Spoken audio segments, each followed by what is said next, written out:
एक छोटे से बालक थे जिनका नाम था धन्ना जाट, बड़े महान भगत हुए।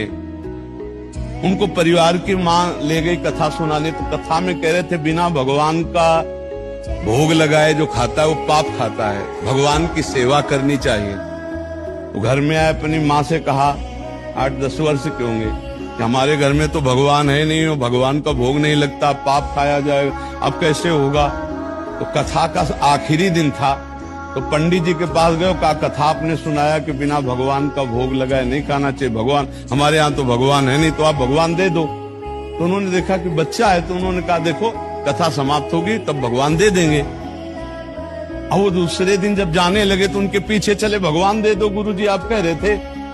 तो उन्होंने सोचा लड़का है, इसको ठाकुर जी तो दे नहीं सकते, तो भांग खाते थे, तो भांग का बट्टा ऊपर का, कहा ये भगवान है ले लो। पूरी कथा बड़ी, तो उनका आप कैसे सेवा करेंगे, तो बोले नहा के नहा देना और पवा के पा लेना, बस इतनी सेवा। ओ इतने खुशी हो, देखो विश्वास है क्या, भांग का बट्टा, इतने खुशी हो गए कि मुझे ठाकुर जी मिल गए, मुझे भगवान मिल गए।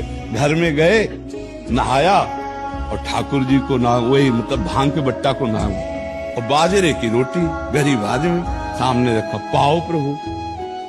वहां प्रभु कहाँ, एक दिन हो गया, तो उन्होंने सोचा हमारे पास कुछ है नहीं, लगता पंडित जी के पास खीर पुआ सब सामग्री थी तो ठाकुर जी पाते, वो बिल्कुल ठाकुर जी मान रहे। दूसरा दिन हुआ फिर वही बाजरा, तीसरा दिन हुआ फिर वही बाजरे की रोटी।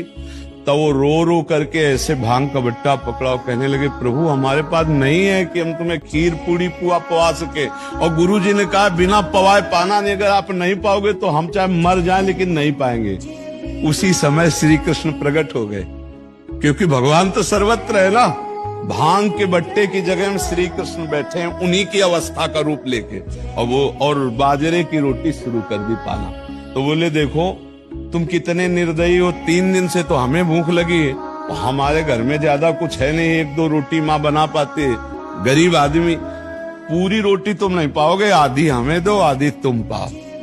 भगवान ने, और फिर जो लीला का विस्तार हुआ कि धन्ना सेठ हो गए, अपार वैभव।